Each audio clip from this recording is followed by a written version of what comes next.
Güzel ve güzide vatanımız adına Nene Hatun'un evlatları, Seyit Onbaşı'nın torunları, hoş geldiniz.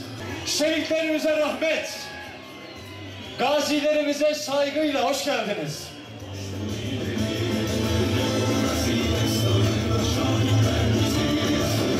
Vallahi hiç kimse hedefine ulaşamayacak. Türk milleti her zaman için muzaffer olacak. Onlar ne kadar da isteseler de ulaşamayacaklar. Amerika var, FETÖ var, Almanya var, İngiltere var. Yani bizi Türkiye'nin dışında herkes var. Müslümanlar hariç. Ne kadar Yahudi, Hristiyan varsa hepsi Türkiye'nin düşmanı. Bunu herkes biliyor yani. Bilmeyenler de zaten genel içindedir.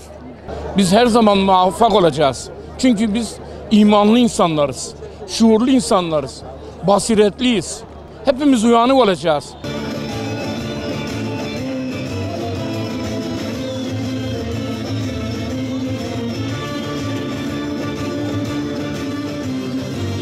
Ee, 15 Temmuz darbe çok kötü bir gündü. Çünkü 12 Eylül döneminde ben çocuktum, yaşadım. Allah o günleri göstermesin. Zalimlere karşı 15 Temmuz gecesi de buradaydık.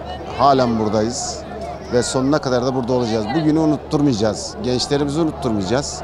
Çocuklarımızı unutturmayacağız. Zalimlerin, İsrail'in, Siyonistlerin yapmış olduğu bir düzen ülkemizi her türlü kaosa sokmak için gezi operasyonlarında düzenlediler, başaramadılar.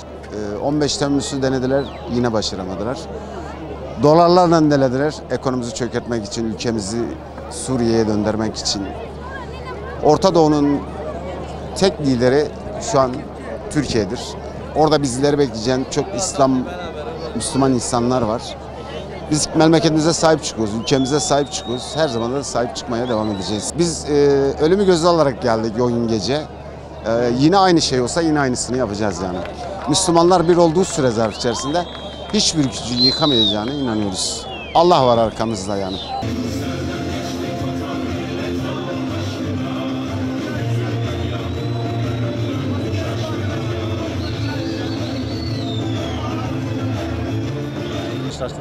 Evet, ilk defa darbeyle karşılaştık. Bundan daha önce de darbe olmuş ve onlara karşı dik durmayı, cesur olmayı yani gösterdiler kendilerine. Yani biz hiçbir zaman yıkılmadık, yıkılmayacağız. Bunu da yani bütün FETÖ terörü bilsin yani, Amerika'dan dinliyorlarsa, yurt dışından yani herhangi nereden dinliyorlarsa. Onlar bizim en büyük düşmanımız. Dini İslam'ımıza karşı olmayan şartlardan dolayı bize savaş açtılar. Biz tek diniz, tek bayrağız, tek milletiz. Bunun için onları tekrar kınıyorum ve kendilerine idamla çıkarılmasını istiyorum.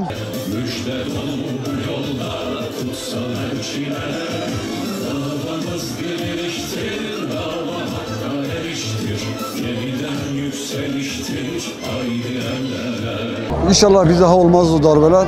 O kahpe FETÖ örgütü bir daha teşebbüs etmez inşallah. Gereken dersi de verildi.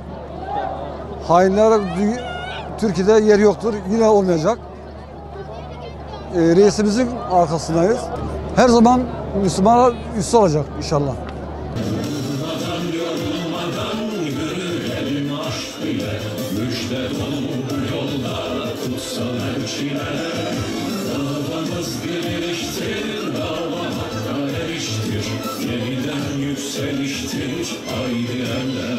Efendim sözün bittiği noktayı söylüyorum sadece.